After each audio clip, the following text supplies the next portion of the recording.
Tal, queridos amigos? Bienvenidos a mi canal. Hoy es 19 de marzo y estoy grabando desde el centro de España. Estamos pasando unos días difíciles a nivel global, pero a nivel de España en particular bastante complicados. Estamos en un momento de cuarentena, lo cual nos está poniendo un poco a prueba a todos. Yo desde este canal quiero, como todos sabéis, divulgar, informar acerca de los asuntos cotidianos, de la actualidad, etcétera. Y entonces he decidido acercaros un vídeo, acercaros ciertas informaciones sobre lo que ha sido precisamente la cuarentena a lo largo de la historia. Con este vídeo estoy intentando de alguna manera humanizar al virus. No entendáis mal, no quiero quitarle importancia, no quiero restarle la importancia que realmente tiene el virus, que está ocasionando incluso pérdida de vidas, pero sí que os quiero dar información, sí que os quiero hacer ver de alguna manera que los virus, las epidemias, las pandemias han estado acompañando al hombre desde que existe la humanidad, y que están con nosotros, se quedarán y estarán en el futuro. De lo que se trata es de que con el conocimiento y con la ciencia nosotros podamos intentar atajarlas. De alguna manera voy a citaros 4 o 5 casos de anteriores epidemias para que veáis cómo el hombre se ha enfrentado a ellas, y cómo siempre ha existido, ¿verdad? El hombre ha intentado poner esas barreras a la enfermedad, al dolor y a la muerte. Vamos a empezar con una de las, según los datos, bueno, ya tenemos datos realmente del año, de hace más o menos 3.400 años, donde el Pentateuco, concretamente el Levítico de los judíos, de alguna forma recomendaba a los rabinos examinar y apartar, ¿verdad?, a las personas que presentaban síntomas, alejarlos de la comunidad. Fijaos que es la reacción primera que cualquier grupo humano tiene, incluso algunas especies animales, que es cuando ve la enfermedad, pues una de dos: o huyes de ella, o por el contrario aíslas a las personas, a los individuos que están afectados, y los confinas. Es así de crudo, pero bueno, cuando no existía el conocimiento científico, era la forma más natural de la forma de reaccionar de las comunidades. Bien, tenemos datos de una lepra, de un confinamiento, de una cuarentena en el año 583, fijaos, recién caído el Imperio Romano de Occidente. Y la información nos dice que en la ciudad de Lyon, en la actual Francia, se da un aislamiento de personas que empezaban a tener síntomas y que denotaban que tenían la enfermedad de la lepra, una de las enfermedades más temidas en la antigüedad, y que luego se ha demostrado que su curación no era tan difícil, pero claro, sin medios científicos, sin conocimiento científico, además sus manifestaciones exteriores eran bastante notables, y creaban incluso espanto. Fijaos que a partir de esta primera fecha en Lyon, en el año 583, después, hacia el año 1200, en Europa, en la Edad Media, se contaban hasta 19.000 leproserías a lo largo del continente europeo. Leproserías, también llamadas lazaretos, que por ejemplo podemos ver muy bien, para aquellos que les guste el cine, en la película Ben-Hur, cuando la madre y la hermana de Judá están en una leprosería a las afueras de las ciudades, que era donde realmente confinaban a estas personas en cuarentena, a las afueras de las ciudades. Luego ya se construyen edificios, y según avanza la ciencia, pues se van introduciendo los tratamientos dentro de esta especie de hospitales para leprosos. La segunda gran epidemia, la segunda gran cuarentena que se toma en el mundo, es por la famosa peste bubónica o peste negra, ¿verdad? La de 1347-1348, que parece que había venido desde Oriente, desde las estepas centroasiáticas, pasando por Crimea, y habían llegado a Venecia. Fijaos qué casualidad con el coronavirus actual, que viene desde Oriente, y el primer foco en Europa, en el Occidente, es en Venecia. Realmente aquí es cuando se acuña por primera vez la palabra cuarentena. Los italianos decían 40 giorni, 40 giorni. Realmente no existe explicación científica. Ellos sienten, igual que como hemos dicho antes, los síntomas en las otras personas y los confinan en lo que hoy llamaríamos la cuarentena, los apartan en un espacio y en un tiempo, ojo. Eh, ya he dicho que no existe explicación científica y realmente, ¿por qué se llama cuarentena? Pues hay varias teorías, pero probablemente tenga que ver prácticamente hasta el desarrollo del método científico con referencias a la Biblia.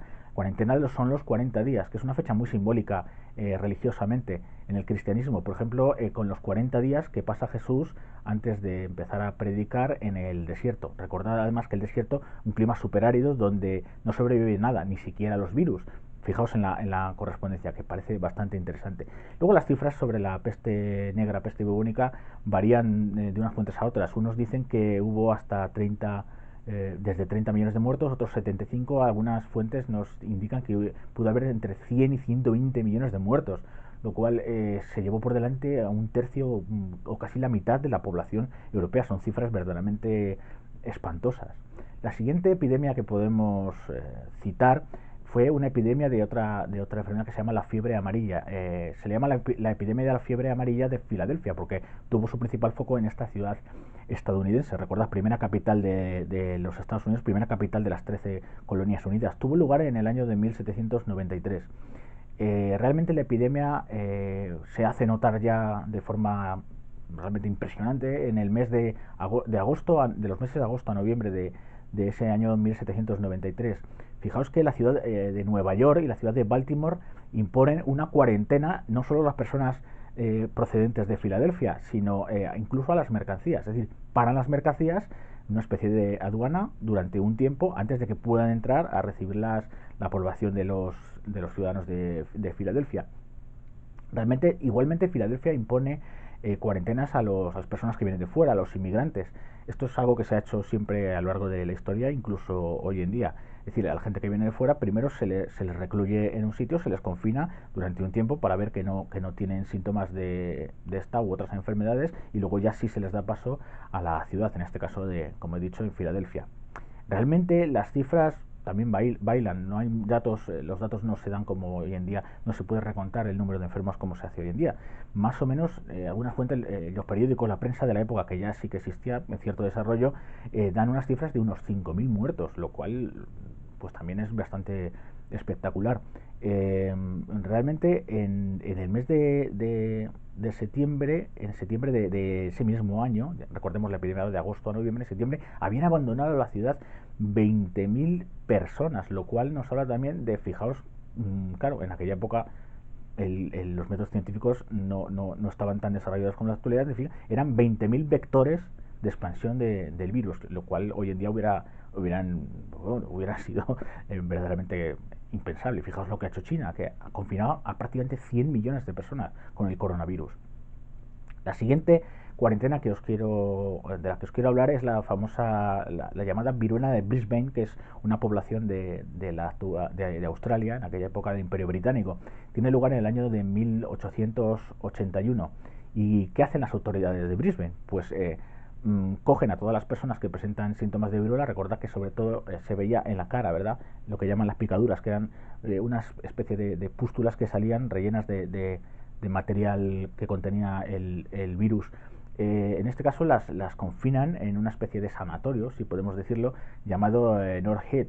Y aquí surge un problema. Bueno, primero es verdad que tiene efectividad, se ataja el problema, pero surge conflicto social porque las medidas que se aplican a los enfermos, a los recluidos, son verdaderamente inhumanas, algo que arrastraremos prácticamente hasta mitad del siglo XX, cuando se habla de confinamiento de personas, donde los derechos básicos de las personas y el maltrato está a la orden del día. Luego, a partir de la mitad del siglo XX, y sobre todo con el desarrollo de la medicina, también de la medicina psiquiátrica, se va a ir atenuando y se les empieza a dar un trato humanitario a todas estas personas. Ya insisto, existe un brote, luego de un brote se aplaca el brote del virus, pero surge un brote de indignación popular con ciertos disturbios. Y como última epidemia que os quiero remarcar, recordar la del famoso SARS, el síndrome respiratorio agudo, que tuvo lugar hace muy poquito, hace 18 años, en el año 2002, y que tuvo como epicentro la propia China.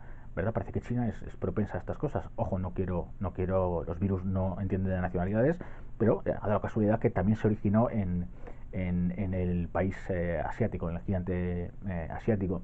Realmente cuando se alcanzan ya cifras bastante importantes es en el mes de noviembre de ese año 2002. ¿Y dónde comienza el virus? El virus comienza en la ciudad de Cantón y se propaga también a la antigua colonia británica de Hong Kong, que ya forma parte desde 1998 de la soberanía china, y también se extiende a otro país, que como es Vietnam.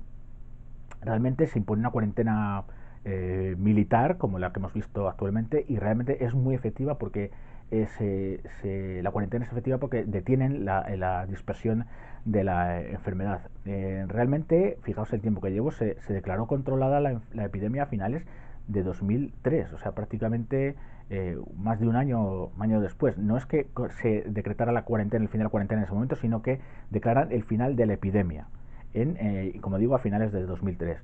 Y realmente una curiosidad, y para hacer un poco de patria, si se me permite, decir que fue un equipo español, unos investigadores españoles los que dieron con la vacuna que atajó definitivamente y acabó con el virus del SARS. Bueno, estas son las cuarentenas correspondientes a otras tantas epidemias que os he querido comentar, y alguno me dirá, bueno, pero falta una, que es la de la mal llamada gripe española, que probablemente junto a la propia viruela haya sido la enfermedad. Algunos calculan que hasta la viruela se ha llevado a 300 millones de personas en el mundo. Recordemos que las epidemias víricas aparecen y desaparecen, lo que yo llamo el efecto Guadiana. A veces vienen, no sabemos por qué, a veces desaparecen espontáneamente y luego vuelven a aparecer. El caso de la gripe española fue terrible, se llevó unas 200 millones de personas, más o menos entre el año de 1918 y 1920. Pero eso os lo voy a dejar para hacer un programa exclusivo sobre la llamada gripe española. Y bueno, sin más, despedirme, espero que os haya gustado el vídeo y saludos cordiales.